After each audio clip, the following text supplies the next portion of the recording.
मोदी के चंदे के धंधे से अब पर्दा पूरी तरह से उठ चुका है। एक दिन पहले चुनाव आयोग ने जो आंकड़े जारी किए हैं उन्हें देखकर जनता समझ गई है कि इलेक्टोरल बॉन्ड और कुछ नहीं, बस मोदी की छापामार वसूली का जरिया है। चंदे की लिस्ट देखने से एक बात तो क्लियर है कि एसबीआई मोदी को बचाने के लिए डेटा देने में जानबूझकर देरी कर रहा था। अब आप समझिए कि कैसे मोदी ने एजेंसियों की धौंस दिखाकर कंपनियों से पैसे लूटे हैं। रेड मारो वसूली करो की कहानी पूरी क्रोनोलॉजी पर टिकी हुई है।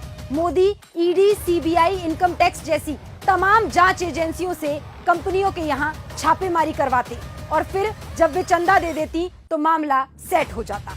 पहला मामला मेगा इंजीनियरिंग कंपनी का है। अक्टूबर 2019 में कंपनी पर छापा पड़ता है। फिर कंपनी उसी महीने में 5 करोड़ का इलेक्टोरल बॉन्ड बीजेपी को दे देती है और मामला सेट हो जाता है।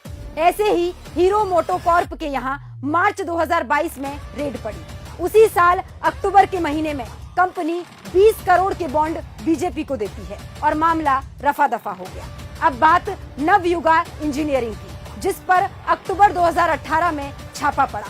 कंपनी डरी और मई 2019 में 30 करोड़ के बॉन्ड बीजेपी को देती है। फिर मामला एकदम पाक साफ हो गया।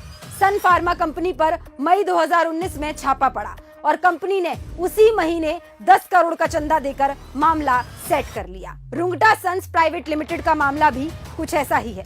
यहाँ दिसंबर 2023 में छापा पड़ता है और ठीक एक महीने बाद जनवरी 2024 में कंपनी बीजेपी को 50 करोड़ का चंदा दे देती है। यूनाइटेड फॉस्फोरस के यहाँ साल 2020 में छापा पड़ता है और फिर 2022 में कंपनी 50 करोड़ का चंदा देकर मामला रफा दफा कर लेती है। इतने में आप समझ गए होंगे कि आखिर इलेक्टोरल बॉन्ड के नाम पर मोदी कैसे डकैती का गोरख धंधा चला रहे थे। मोदी सरकार इसी लूट के मकसद से इलेक्टोरल बॉन्ड स्कीम लाई थी।